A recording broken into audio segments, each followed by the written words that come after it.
So welcome to Helix Real Reviews. This is probably episode 5, and we're going to be reviewing a movie that came out a while ago, but we have very different opinions about it. I'm with my friend here, Jason Baskey. Say hello to the people out there. Hello to the people out there. There's only one guy listening, and it's probably me just listening back, going, oh, that was good. Hey, Mike. Hey. Good job, buddy. Thank you. So today we're discussing 7 Psychopaths. Hi, is this your dog? Oh my God. Oh, I have to pay you. Thank you so much. Are you serious? And how's everything in the dog kidnapping business? Did you get a new dog? Where were you walking him, Charisse? I always loved Bonnie like he was my own child. 1, I do not want that image in my head. 2, could you go get my dog back? Hey, what the hell happened? Some punks jumped us. Who are you? Said they were looking for a little shih tzu. Then some other punk killed those punks. It's their blood. It's his puke. You want to go to the bathroom, clean some of the blood and the puke off you? I almost got killed today because you kidnapped the wrong dog. Are you being serious? Wow. What are we gonna do? We could take on all the bad guys, maybe in the desert. And what do you think we should do in real life? How you doing? What's your name? Shut up. We'll get you back to your daddy in a day or two. Don't be sad. Pa. No, Pa. That's okay, too. I gotta pull myself together, I know. But my dog's gonna end up killed. You're not pulling yourself together, are you? Peter, you've got to give it back. Give it back? You don't just give back a kidnapped dog. Defeats the entire object of the kidnapping. Put your hands up. No, but I've got a gun. I don't care. It doesn't make any sense. Too bad. I'm going to work. Are you pissed at me for something, baby? Why would I be pissed at you, Marty? Because you're a Billy. You waiting for something with the old guy? No. Okay, you seem normal. Come on in. We gotta get this dog off the street because it's kidnapped from a maniac. Dandy.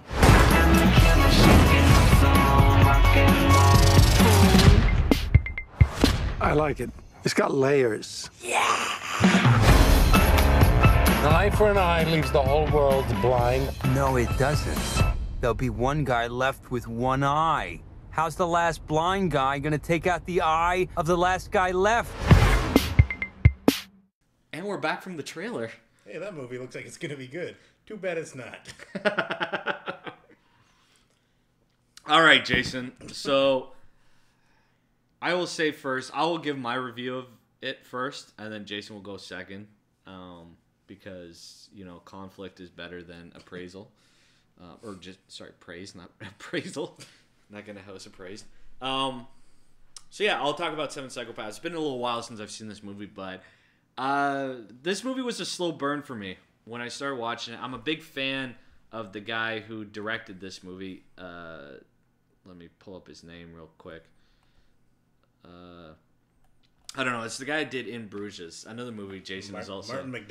Martin McDonagh. Right. As a massive fan, I don't know his name, but you know how it is. He shouldn't have McDonough this movie. Oh! Snap. Count it. So he wrote and directed this movie, and he also did In Bruges, which is also a big favorite movie of mine. If you haven't seen that and you're a big fan of that style of film of 7 Psychopaths, I recommend you go check it out. Unless you're Jason Baskey, then you'll probably not enjoy that as well. 7 Psychopaths. It was a slow burn. When I started watching the movie, I didn't really know fully where it was going, and it had these vignettes that didn't really feel tied into the movie in the beginning. The story about the guy and his wife burning down houses and killing. Who were they killing again? Burning down houses. The guy, remember the guy who comes to his place with a bunny and he had the black wife? Oh, yeah. Yeah, that's Colin Farrell trying to do research so he can write his book called 7 Psychopaths. Yeah. So he's trying to meet actual... No, he's writing a screenplay. A screenplay, yeah. Yeah. and Sam Rockwell is his eccentric friend who puts out a personal ad asking for actual psychopaths to come by and be interviewed, and that was one of the guys, was Buddy Guy. Yeah, which I was a big fan of that guy because he scared the hell out of me, but I thought he did it very well. And first of all, the movie opens with like an intense murder. Remember, it's just that one shot of those two guys standing there, and then a masked assassin walking up behind them, and they're having this conversation, and he shoots both of them in the head. Yeah, that was cool. That was Arnold Rothschild and Jimmy Darmody from Boardwalk Empire. Right. And they were playing like modern gangsters, and yeah, they got shot. They play gangsters. I don't watch Boardwalk Empire, so there's your first problem. But yeah, so yeah, they're both guys from Boardwalk who kind of partnered up a little bit in Boardwalk, and they show up right there, and yeah, it was cool. Really? That's hilarious. Yeah. Wow. So yeah, I thought that was great. I was like, yeah, this movie's off to an awesome start when those guys got shot in the face right away, and it was pretty brutal. And wow, that's funny. I didn't make that connection. I didn't know about Boardwalk Empire. So yeah, and then as the movie goes along, the movie kind of unfolds as Colin Farrell's character writes out the movie, or essentially he gets ideas for it. And the movie just kept growing on me. Like, here's the thing. I hate movies that center around an animal issue. Like, for instance, what happens in this movie is Woody Harrelson's Shih Tzu gets kidnapped by Sam Rockwell for some psychotic reason. And that becomes the driving force behind the movie, which I don't really like because I can't really get that invested into a movie where it's about going after some guy's dog. Like, that's not an intense plot line to me. And eventually, part of the ending falls apart because of that. The ending didn't pay off as much as it probably should have. But, in my opinion, the middle part was amazing when Christopher Walken gets involved, and this is going to be another spoiler thing, so I'm going to tell you. Woody Harrelson kills Christopher Walken's wife, and I felt there was an intense, emotional, suspenseful moment before she gets killed by Woody Harrelson. He's taunting her in a wheelchair, and I felt just the way it played out was very Tarantino-esque, and just very well done on both actors' points. And then eventually when she does get killed and Christopher Walken discovers it, the way that kind of plays out and his emotional reaction to that is intense, and it's very well done by him. But then it also, like, the way he kind of internalizes it because of, ultimately he was a Christian man, and he had Christian beliefs. And there's a great line by Sam Rockwell where I think Colin Farrell asks him, I don't know if he's asking about the murder, but just something. And he's like, and you don't want to kill that guy? And he says, no. He's like, why not? And Sam Rockwell's like, he's a Christian, a real Christian, not like those Fox News fucks. Which, is true. They wouldn't know Christianity if you beat them over the head with it. Amen. Amen, brother. But yeah, so that was probably one of my favorite emotional beats in the movie. And then, the second half of the movie pretty much moves to a desert. And then they play out a scene that is one of my favorite scenes in a movie of all time. Jason might hate it. We'll soon find out. But Sam Rockwell's character, who's a little eccentric and off the wall, and we later find out is the main psychopath, just tells this idea of a shootout he has in a cemetery, or that he wants Colin Farrell's character to write. Colin Farrell's character is Marty. Sam Rockwell is Billy. Billy tells Marty, you got to write this scene, and then plays out this hilarious shootout of, like, boobies bouncing, people doing heroic jumps in the air. I remember Christopher Walken does a great moment where he comes out of a coffin and he shoots a bunch of bad guys. It just plays out hilariously, and I've never seen something like that done in a movie, or at least that well. And I remember the whole theater was losing their minds laughing at that part. And then from that point on, I don't really remember any amazing moments after that. There weren't any. You're right. Basically, the movie plays out after that. They have this big shootout in the desert where they spend the second half of the movie, and Woody Harrelson and his gangsters come to get his Shih Tzu, because that's the other plot line that's going on. They still have the gangster Shih Tzu that he's been, killing people to find, pretty much. And Christopher Walken, spoiler alert, he dies in the movie, and he has a really cool death, that alerts the police. And yeah, it eventually plays out, and the ending is not really that satisfying because it becomes a standoff with who's going to get the dog. And it's hilarious to see the way Woody Harrelson played it out. Like, he was very into it. He internalized a love for a dog and then played it out, and it was cool. But it wasn't, I don't know, it just wasn't satisfying enough for me. But ultimately, I really, really, really enjoyed the movie. The ending is probably the only thing that really threw me off, the very ending. But other than that, I thought it was great, and I want more movies to be made like this. I always have a soft spot for movies about writers, and yeah, so I thought it was great. Now we will go to Jason, and he will counterpoint. Yeah, he will rip my heart out from my chest and show it to me.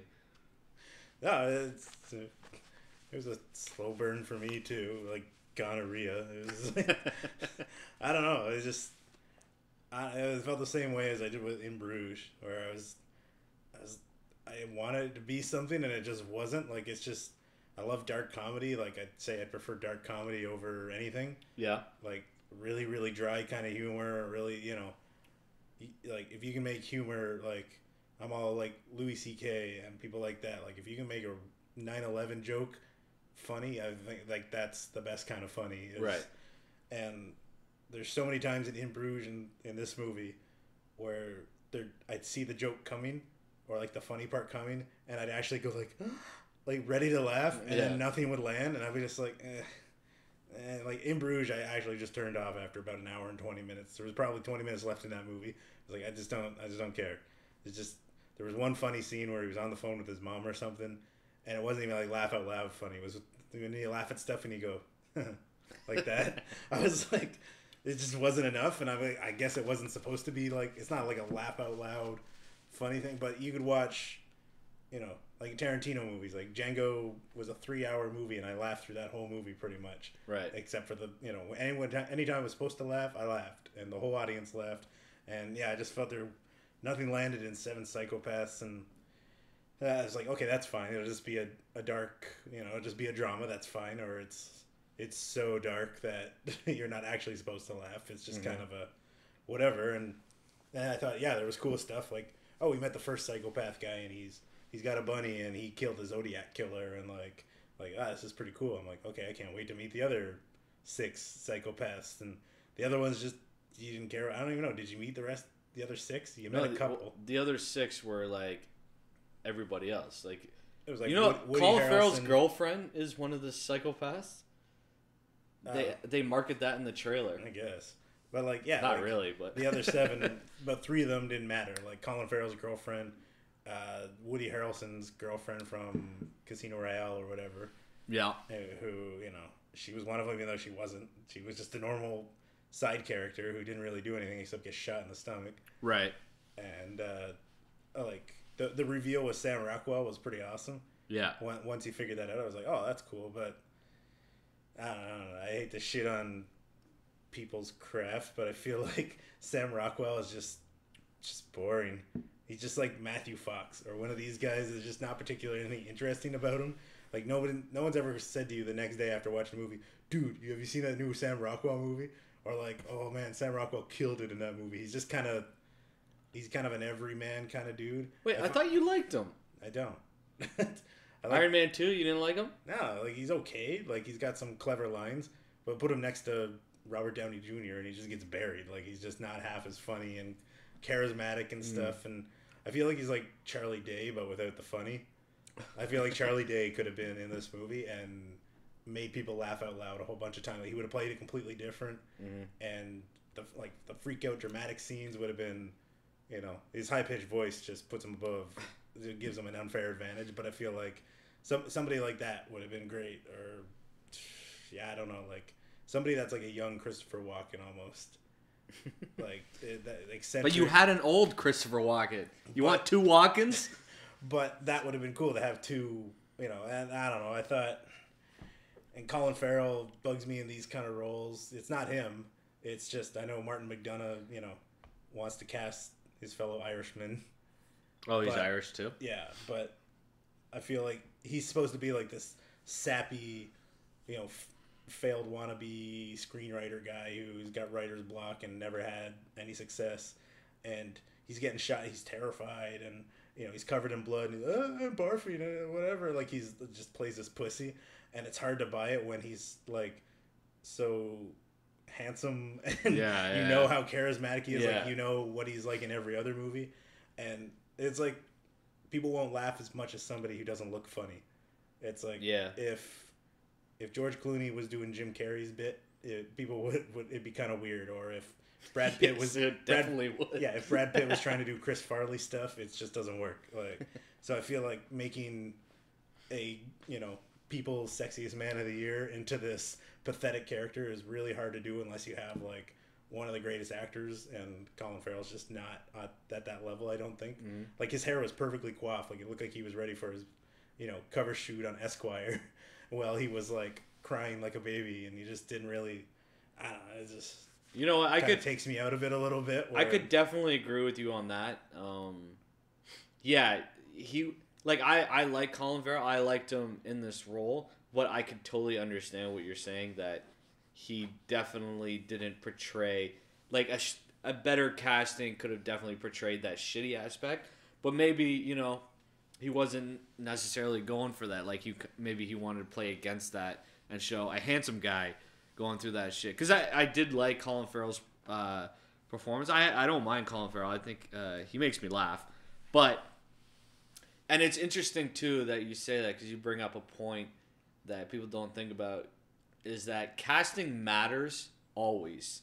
And casting even matters because when someone walks into a movie and George Clooney is in it, people come in knowing everything that they know about George Clooney beforehand. Yeah, like it's harder when you cast a celebrity than a, you know, if you cast Brian Cox, you know, a guy like that is a character actor. You have no idea he what his be personal anybody, life is, and that's why there's even the term character actor. Yeah, is I don't know, like I feel like you want a struggling writer guy who's kind of pathetic. You get Philip Seymour Hoffman. And oh great, like if you get Brad Pitt better give an Oscar-winning performance, and it better be like Denzel. It better Daniel Day-Lewis that shit. Yeah, it better be Denzel in Training Day, where you're like, holy shit, he can play bad guys. Like he's been pretty boy hero up until then. Like you better blow people away.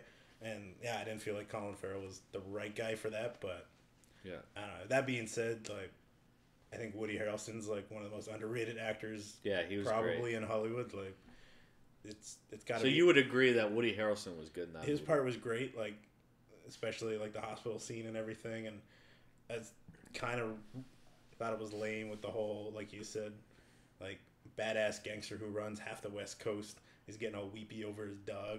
Like, I hate that shit. A guy who can he shoots Precious in the face without a second thought is weeping over his dog. Like he does end up killing her. Yeah, and it's just kind of corny. Like I don't know, the badass guy who's got a secret weird cute thing about him, like the mob boss who loves gardening, or the you know, the gangster who, you know, takes care of fishes or pigeons or something, and it's just there's always an evil guy. There's always an evil guy gardening. Yeah, remember that? Always just like his right hand guy coming to him, telling him, he's like, "Sir, the Hunger Games are going awry," and he's like, He's like, just out in his tomato garden. He's like, Louis, the orange blossoms are coming in good this year. And it's like, oh, we have to make him seem a little bit human or whatever. Like, it's such an overused trope, I think. I would agree. That was the one part I didn't really like about his character, but otherwise I thought it was great. And then, I don't know, I thought there'd be something more to it. Like, eventually you find out the seventh psychopath is Colin Farrell himself once he gets pulled into all this shit, but he stayed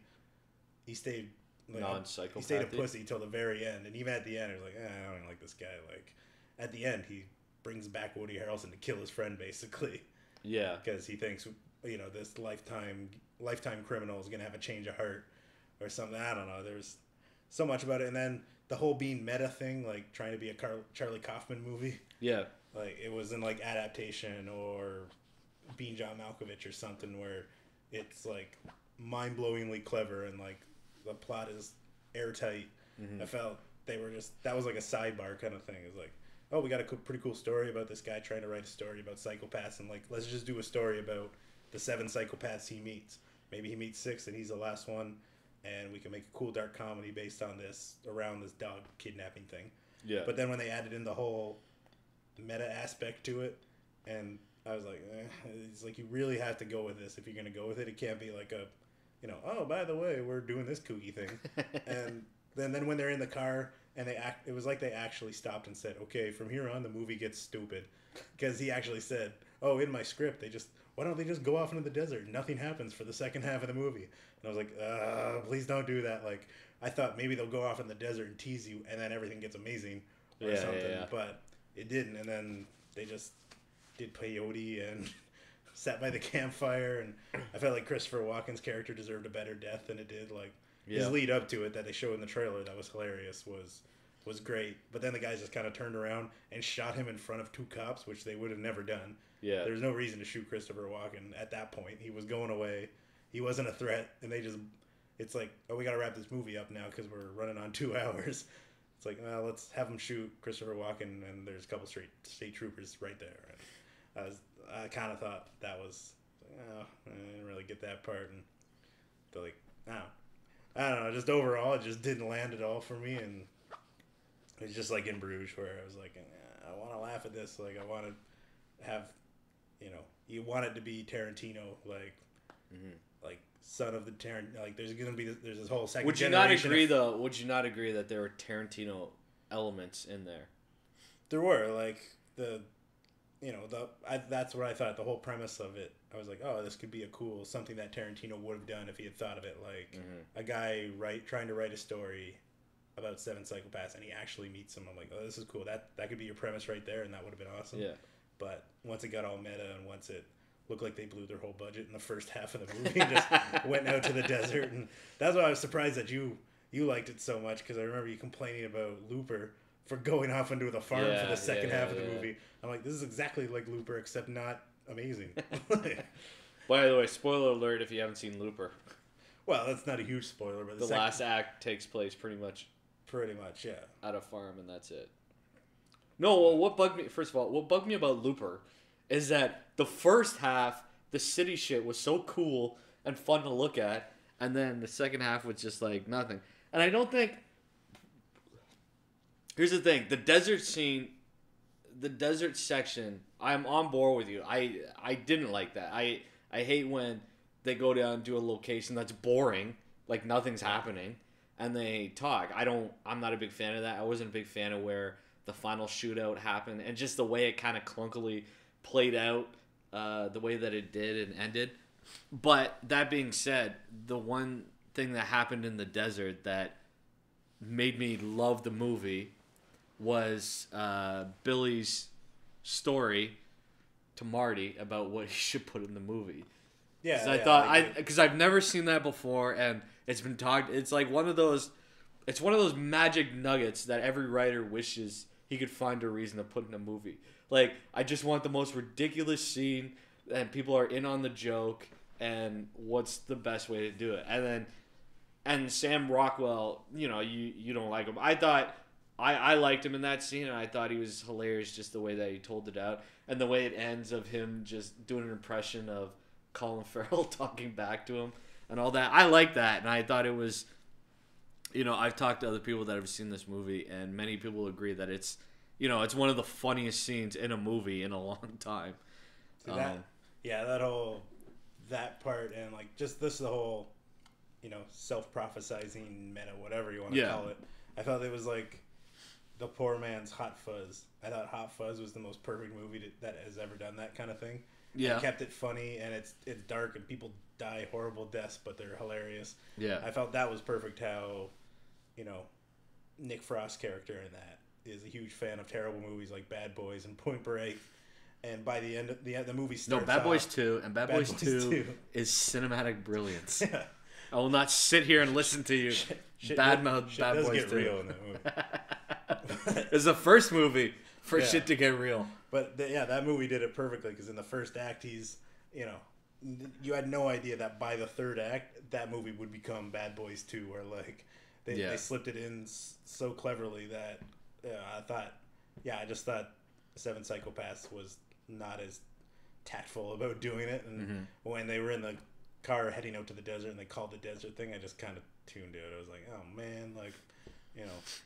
No, I'm on board with you with that. I think when they went out into the desert, I did have that moment that you were talking about.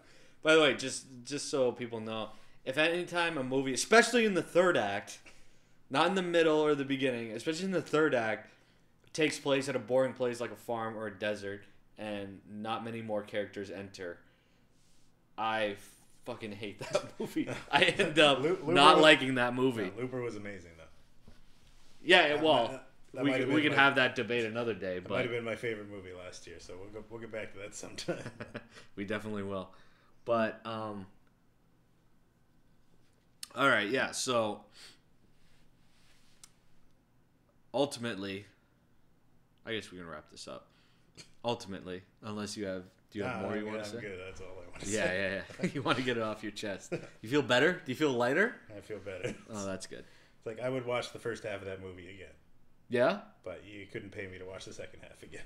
All right, fair enough. No, It's not an abject failure. You just weren't a big fan of the second half. The second half fell so hard that I just kind of was like, you got over ambitious with this. Or yeah. You didn't know what it wanted to be, and I just wanted it to be a movie about 7 psychopaths, and then it was. But did you not agree that the vignettes of like Christopher Walken's history with the guy when he slits his own throat? I like that, and I liked how it was revealed that it wasn't actually his story, like it was a real thing. Yeah, or whatever. exactly. Like, there was lots of cool stuff going on there, and it was just. That was so cool to me, and just done so like that. And I'm sure you would agree. That felt very Tarantino-esque. Yeah. But even like Tarantino hasn't done that in a while, or maybe he kind of did in Django. I can't really remember, but yeah, I just thought it was such a cool old school way to tell a story again, and I loved it. It was just once it got meta and the second half negated the first half for me, and I thought of both Martin McDonagh movies I've seen, you can't get past the first. The first half of both of them, and then they just. Okay, well I can get on board with that. I still like the movie overall, but the first half I definitely like more than the second. It wasn't enough to kill the movie for me, but I can understand now. See, here's the thing. When Jason first told me that he hated this movie, I tore into him blindly. It was like Adamantium Claws came out and I just went berserker on him. And I apologize. Now that you've explained yourself and we've come to this agreement. These scars have healed emotional and physical. Well, maybe not emotionally, but so yeah, I guess I'll give my final word. I still love the movie and I can't wait to watch it again. I have no reason not to watch it again, but I should. And I would definitely recommend anyone check it out. If you like Tarantino movies the slightest bit, definitely check it out. Maybe you'll get turned off by the second half like Jason was, or maybe you'll find a way to love it all the way through like I did. But yeah, so that's our review on 7 Psychopaths. So if you get the chance, check it out. Otherwise, thanks for listening. Jason, do you have anything you want to say before we wrap it up here? No. What'd you think of Christopher Walken? Well, he's good as always. But yeah. He had one of my favorite Walken scenes in many movies. The him and Woody Harrelson. He has that Walken stare, like the death stare. Yeah, when they were in the waiting room or whatever, the hospital, and he like stared him down because he knew you just killed my wife. That was so fucking good. Yeah. I find that's what defines like good actors is that death stare. Like, I've seen a couple movies where, especially, and it's usually older actors too, if they can pull off that death stare, don't blink, you got it. You're taking the Oscar. You're doing whatever. Not to randomly throw this in, but I remember when Breaking Bad, another spoiler, big season 4 spoiler, when Breaking Bad, when Gus, right before he died, do you remember he was sitting in his car outside of the retirement home, and they do this long, like, kind of pan in, to him while he was sitting there staring at the retirement home, and I think the guy who plays him is an amazing actor. But I remember because of this death stare thing I've been obsessed with, when they pan in on him and he's staring at the retirement home, he blinks a lot. Mm-hmm. And it bugs me because I'm like, that would have been so much more intense if he didn't blink and he just stared at the retirement home. Because a blink, I remember reading this somewhere, a blink is like a thought. You know what I mean? Like, if you blink, it means you kind of finish the thought and you're going on to the next one. Mm. Or at least that's what it says psychologically to people. But that could have been what they're trying to do with that scene. Like, he's finally, because he's been like, he was the most composed, like, criminal mastermind through the whole thing. And that was when he's finally starting to lose it a bit because he's fair enough. His whole empire is coming to a head, kind of thing. And fair enough. I think personally, if he had stared without blinking that entire time, it would have had more of an impact. Yeah. And I think that Christopher Walken scene with Woody Harrelson is kind of proof of just how powerful that can be, and yeah, just how effective it was in that scene. And I don't know, big fan of the intense stare. So I should see The Master, right? Because of that. Yeah. So watch until that part of Seven Psychopaths, and then turn it off according to Jason Baskey, yes. But not Mike Gallant. Mike Gallant fully endorses seeing this movie beginning to end. Give it the 2 hours. And see. All right. So, yeah, that's our review for Seven Psychopaths. Thank you for listening, and we'll talk to you soon. All right. Bye now.